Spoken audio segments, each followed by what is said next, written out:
Bing Crosby, just hearing his name probably makes you think of smooth as butter voice.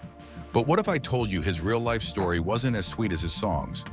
There was a much darker reality, one that would haunt his family for years. From the perfectly polished image to a father whose words and actions driven his own children down a tragic path. Stay tuned, because this story isn't just about a music legend. It's about Bing Crosby's hidden struggles behind fame and family legacy. Bing Crosby wasn't just a star, he was the star. His voice shaped an entire era, influencing just about every singer who came after him. But behind the charm, the fame, and the smooth melodies, there was a darkness that few people saw. His family life. Not the picture-perfect dream people assumed.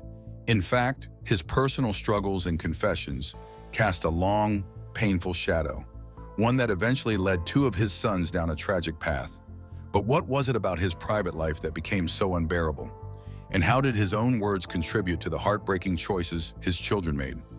Nobody expected a legend to be born in a quiet Pacific Northwest home, but that's exactly how Bing Crosby's story began. Harry Lillis Crosby Jr. was born on May 3, 1903, long before his voice would dominate radios, movie screens, and concert halls. But how did a kid from Spokane end up shaping the sound of an entire generation? His parents, Harry Lowe Crosby, an English-born bookkeeper, and Catherine Harrigan, the daughter of an Irish builder, had no idea their fourth of 7 children would become a household name. By 1906, the family moved to Spokane, Washington, in search of better opportunities. Now here's where things get interesting. 6-year-old Harry Lillis Crosby wasn't always Bing. He got that nickname from a local boy who noticed his obsession with the Bingville Bugle, a funny newspaper column. At first he was called Bingo, but soon it was shortened to Bing, a name that would stick for life. The summer of 1917 was a game changer for young Bing Crosby. Working backstage at Spokane's auditorium, he got a front row seat to performances by legends like Al Jolson, an experience that left a lasting impression, even if he later downplayed it. But could anyone really watch a showman like Jolson and not feel inspired? Fast forward, and Crosby didn't just become famous, he became one of the most influential musicians of the 20th century. But here's the kicker. He wasn't just a singer, he was the first true multimedia star, making waves in radio, film, and music all at once. Now let's rewind a bit. When little Bing was just 3, his family decided to pack up and move. Where to? A rough and tumble mining and lumber town. Can you imagine how different his life might have been if they had stayed put? Music was always part of Bing Crosby's world, thanks to his father, Harry, who happened to own one of the first record players in Spokane. That meant young Bing grew up hearing the voices of legends like Al Jolson long before he became one himself. By the time he started at Gonzaga University, while his Jesuit education emphasized toughness and discipline, he found his true strengths elsewhere. He flourished in athletics, dominated public speaking, and had a way with words that made him stand out in debate. Law school at Gonzaga was a short-lived chapter. Music was calling, and he answered by teaming up with pianist Al Rinker to chase his dreams. Early on, he wasn't exactly the most reliable guy. His jazz-age partying got in the way, but his natural talent and charisma couldn't be ignored. Even on the field, Bing had fierce rivalries, especially with Bob Hope. But instead of just being competitors, they built a friendship that led to one of Hollywood's most iconic collaborations, the Road to Film trilogy. Their chemistry? Unmatched. Their impact? Timeless. By 1926, Bing Crosby's talent was impossible to ignore. While performing at the Los Angeles Metropolitan Theater, he caught the eye of Paul Whiteman, one of the biggest band leaders of the time. But how often does a young singer get a break like that? At the time, Bing was already making waves with his singing partner, Al Rinker. The duo had been performing together since their Spokane days, and by December 6, 1926, they made their big debut at Chicago's Tivoli Theater, earning a solid $150 a week, a decent paycheck for rising stars. Whiteman saw potential and decided to take things up a notch. He brought in pianist and songwriter Harry Barris, turning the duo into a trio. With that, the Rhythm Boys were born.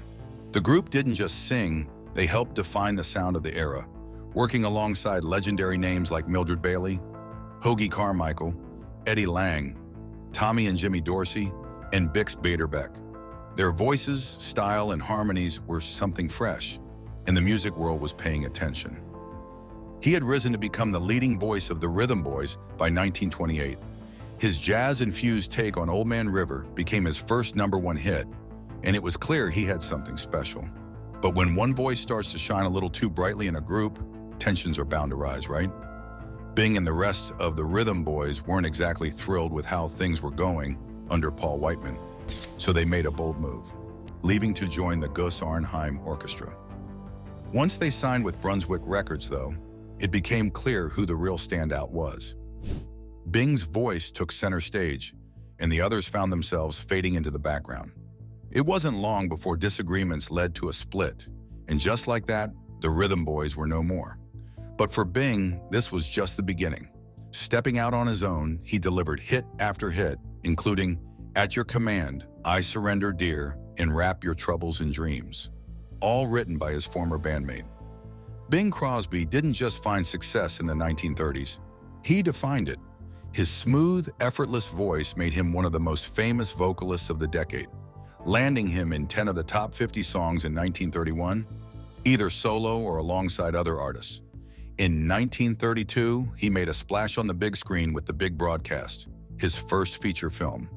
Just a few years later, in 1939, he locked in a long-term deal with Decca, a record company founded by Jack Kapp, setting the stage for an incredible career in music. Radio wasn't far behind either. His solo debut on CBS, backed by the Carl Fenton Orchestra, was just the beginning. By 1936, he had taken over NBC's Kraft Music Hall, replacing none other than his former boss, Paul Whiteman. He held on to that role for the next decade, solidifying his voice as a staple in American households. But his influence didn't stop there. Singers like Frank Sinatra, Perry Como, Dean Martin, Dick Haymes, and even legends like John Lennon and Elvis Presley all credited Crosby for shaping their vocal styles. With recording technology evolving rapidly, his relaxed, intimate way of singing set the gold standard for generations to come. During World War II, Yank magazine credited him as the man who did more than anyone else to lift the spirits of American troops overseas. His voice wasn't just entertainment, it was comfort, a reminder of home during the darkest times. But did you know that by 1948, he was the most well-liked man in America? That's correct. He even outranked Jackie Robinson and Pope Pius XII in a national poll. His influence stretched beyond music. Music Digest reported that in 1948, over half of the 80,000 weekly hours of recorded radio music in the US featured Crosby's recordings. That kind of dominance was unheard of. Always searching for better sound quality, Crosby invested in German tape recorder technology and funded Ampex, making it possible for them to develop the Ampex 200, the first American-made tape recorder. This wasn't just a cool gadget, it was a game changer. When musicians like Les Paul saw what was happening in the industry, they were over the moon. Why? Because new recording techniques like editing and overdubbing completely changed the game. Ever wonder why his singing felt so smooth and effortless?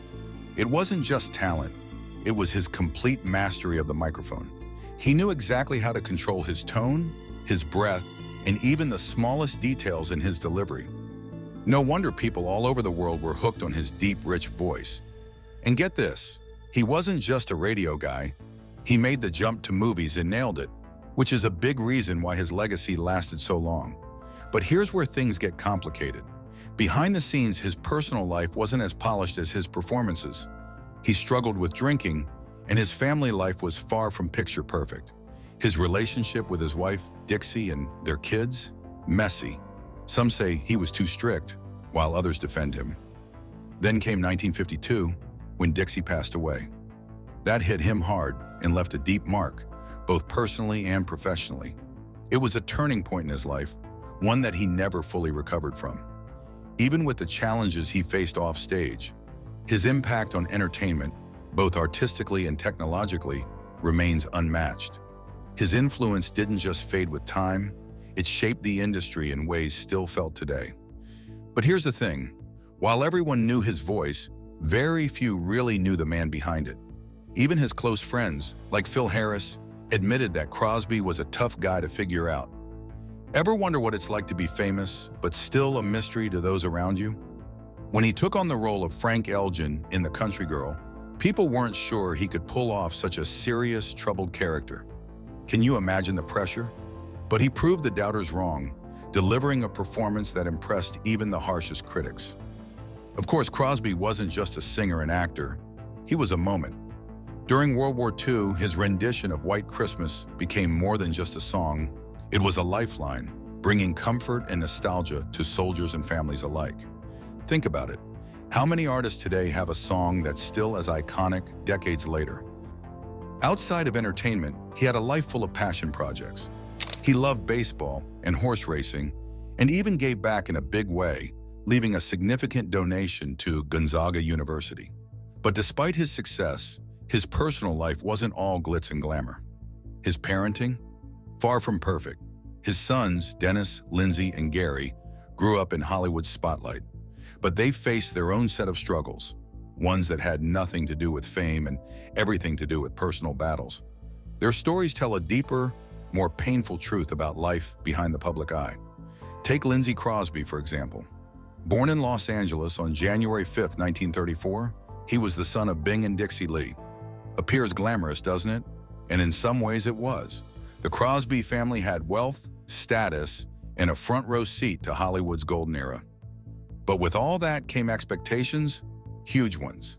Imagine trying to carve your own path when your dad is one of the biggest names in showbiz. Talk about pressure. Unlike his father, Lindsay didn't rise to fame in the same way. Sure, he dipped his toes into acting, landing roles in movies like The Big Night, 1951, and The Star in the Story, 1955. But he never quite reached the same level of success. Did he want to? Or was he just trying to live up to what everyone expected of him? Sadly, fame wasn't the only thing that ran in the family. So did personal demons. Lindsay, like some of his siblings, struggled with alcoholism and substance abuse. Addiction became a recurring battle, something he couldn't outrun, no matter how much he tried. Lindsay Crosby's life came to a heartbreaking end on December 11, 1989, when he died by suicide at just 51 years old. The news devastated his family and those who had followed his journey, serving as a stark reminder of the struggles he faced. But was it the weight of his last name, personal demons, or something even deeper that led him down such a tragic path? Bing Crosby and his first wife, Dixie Lee, had 4 sons, Dennis, Lindsay, Philip, and Gary, along with their daughter, Mary Frances. Dennis, born on July 13, 1934, was the second son of the legendary crooner, and like his brothers, grew up in a world of privilege and high expectations. With a father known for Going My Way and White Christmas, Dennis was exposed to the entertainment industry from an early age. He had a smooth, polished singing voice, and while he appeared in public alongside his famous father and siblings, he never quite reached the same level of stardom. For years, the Crosby children were a picture-perfect family in public, smiling for cameras at events, appearing in glossy magazine spreads. But behind the scenes, life wasn't as perfect as it seemed. The pressures of living in their father's shadow, combined with personal struggles, would eventually take a heavy toll on them all. Dennis Crosby tried to carve out his own path in entertainment, but living in his father's shadow made that nearly impossible. Throughout the 50s and 60s, he worked steadily in film and television, appearing in movies like The Night the World Exploded and The Purple Hills. His big screen journey started in 1957 with Mr. Corey, but he wasn't just limited to films. He also made guest appearances on popular shows like The Red Skelton Hour and The Jack Benny Program. No matter how hard he worked, though, he could never quite escape the weight of being Bing Crosby's son. The comparisons were constant, and the expectations were sky high. Did that pressure make success feel out of reach? It certainly didn't make things easier. Beyond his career struggles, Dennis battled personal demons. Alcoholism ran in the family, and he wasn't immune to its grip. Sadly, on May 4, 1991, at the age of 56, he took his own life, a sorrowful conclusion to a journey marked by ambition and hardship. Gary Crosby, the eldest of Bing and Dixie Lee's children, was born in Los Angeles on June 27, 1933. Coming from a family of legendary musicians and actors, he was practically destined for show business. But while he had the talent and charisma to shine on his own, he also faced deep personal struggles. As he got older, his love for music only grew stronger. Audiences were drawn to his charm and smooth vocals, and for a time it seemed like he might escape the shadows of his famous last name. But like his brothers, the pressures of being a Crosby would weigh on him in ways the public never saw. Gary Crosby had all the talent in the world, but what made him truly stand out wasn't just his music, it was his character.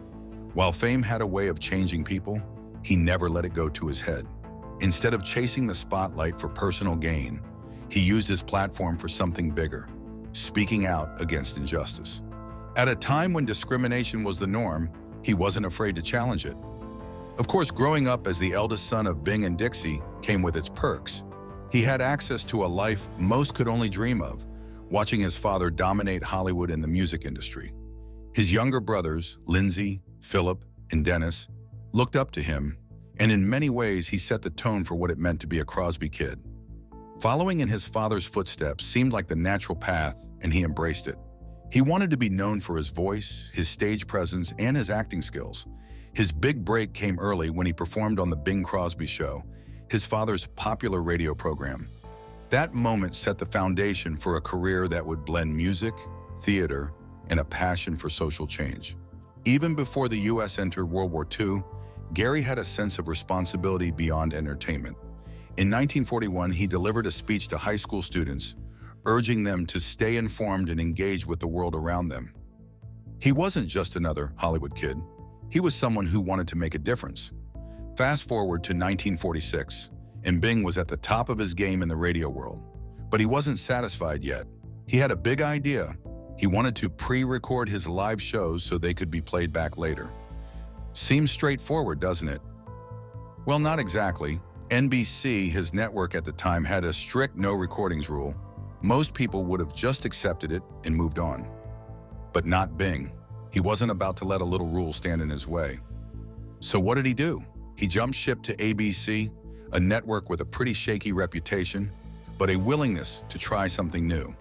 And guess what? That bold move helped change the way radio worked forever. That one decision changed the game. Suddenly, live radio was taking a back seat to pre-recorded programming. More and more stars started following Crosby's lead, and ABC went from being an underdog to a serious player in the industry. Meanwhile, his eldest son, Gary Crosby, was carving out his own path. He made his film debut in Mr. Corey, 1957, and built up a steady acting career with roles in movies like The Big Night, 1951, and The Night the World Exploded, 1957. TV audiences also saw him pop up in hit series like Playhouse 90 and Alfred Hitchcock Presents. But while acting gave him some recognition, Gary had his sights set on music. He wanted to follow in his father's footsteps and become a star in his own right. No matter how hard he tried, making a name for himself as a singer was an uphill battle, especially with a last name tied to one of the most iconic voices in history.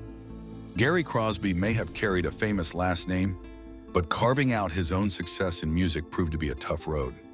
He released songs and albums, hoping to follow in his father's footsteps. But stardom never quite came the way it had for Bing. One of the biggest struggles in Gary's life wasn't just his career. It was his complicated and painful relationship with his father. In 1983, he released Going My Own Way, a shocking memoir that pulled back the curtain on what life was really like in the Crosby household. The book revealed years of harsh punishment, neglect, and emotional and physical abuse that he and his brothers endured growing up. He also didn't shy away from talking about his own battles with addiction, painting a much darker picture of his family's reality than the public had ever seen. Gary may not have reached the same level of fame as his father, but his story left a lasting mark. His brutally honest memoir challenged the beloved image of Bing Crosby, showing a side of him that many found difficult to accept. It was a bold, unfiltered look into the pressures and pain that came with growing up in a household where perfection was expected. Sadly, Gary's life was cut short at 62 when he passed away on August 24, 1995. But his words and his willingness to tell the truth ensured that his story wouldn't be forgotten. With his memoir, Gary Crosby unveiled a version of Bing Crosby that shocked many. Known to the world as a charming, easygoing entertainer, Bing had a much darker presence at home, something Gary described in painful detail. The most shocking part? Gary revealed that behind his father's charming, easygoing public image was a much darker reality at home. He and his brothers, Philip, Dennis, and Lindsay, weren't just disciplined, they were severely punished. Beatings with a belt, emotional distance, and a strict, sometimes cruel upbringing shaped their childhood. Can you imagine growing up in a household where the whole world sees your dad as this beloved entertainer? But behind closed doors, it's a completely different story. Gary didn't hold back in describing the family's struggles, including Bing's heavy drinking. According to him, it wasn't just the physical punishments that hurt, it was the emotional disconnect. Bing was so wrapped up in his career that his kids often felt ignored, abandoned, and left to figure things out on their own. How does a childhood like that shape a person? It's worth thinking about. Sadly, Gary wasn't the only one in the family who struggled. His brothers Dennis and Lindsay battled addiction and personal demons, and he detailed their painful journeys in his book.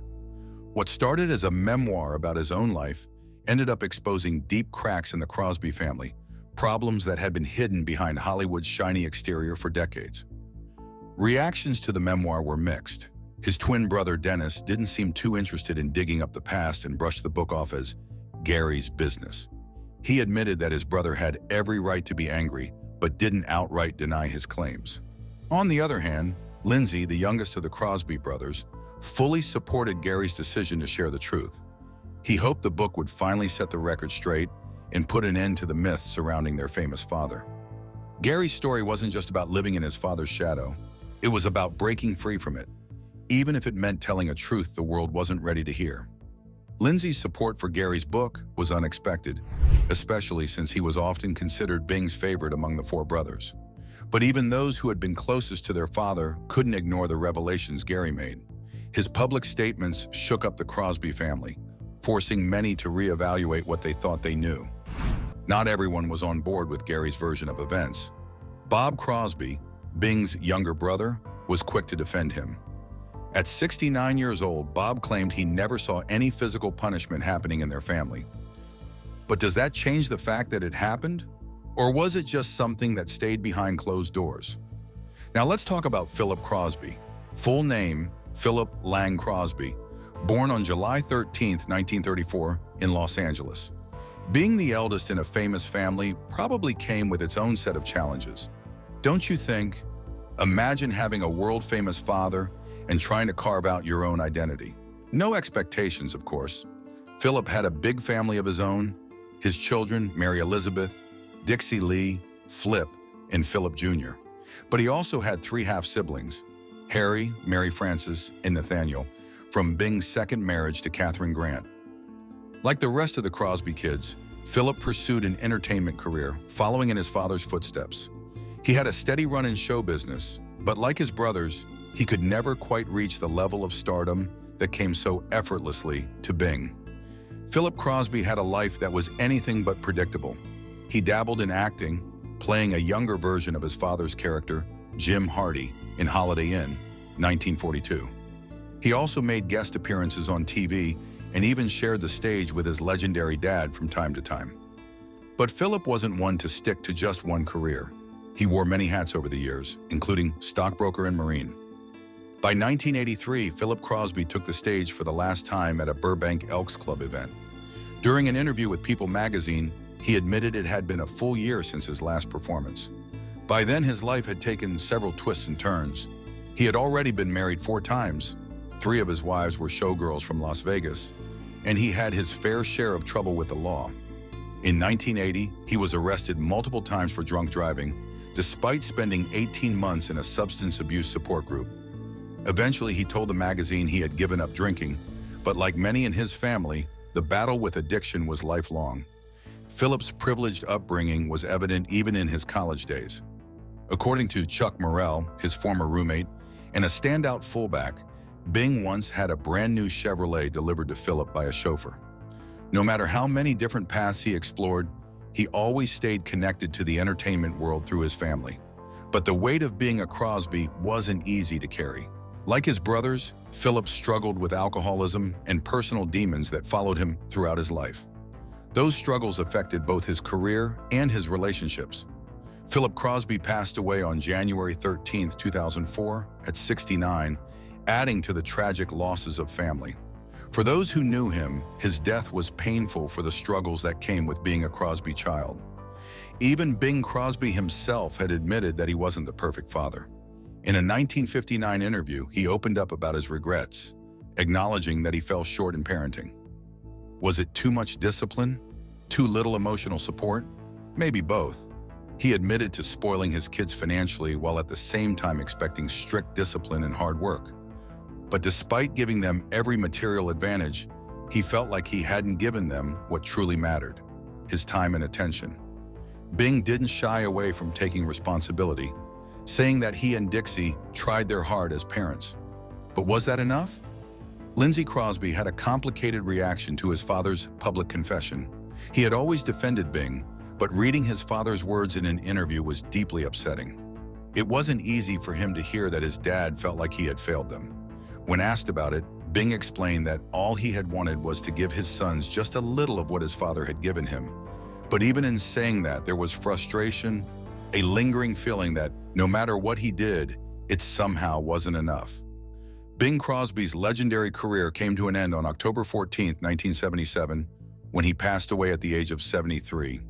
But while the world mourned the loss of an entertainment icon, his family's struggles were far from over. In 1989, Lindsay Crosby tragically took his own life. Just 2 years later, Dennis followed the same heartbreaking path. Can you imagine the weight they must have carried? The expectations, the pressure, the personal battles? It makes you wonder if growing up in the shadow of fame was more of a curse than a blessing. Then, in 1995, Gary Crosby lost his fight with lung cancer, another devastating chapter in a family that had already seen so much pain. So was his strict parenting style the real reason behind their tragic fate? Or were there deeper issues at play? What are your thoughts? Let's talk about it in the comments. Make sure to hit that like button and subscribe for more. Thanks for watching and see you soon.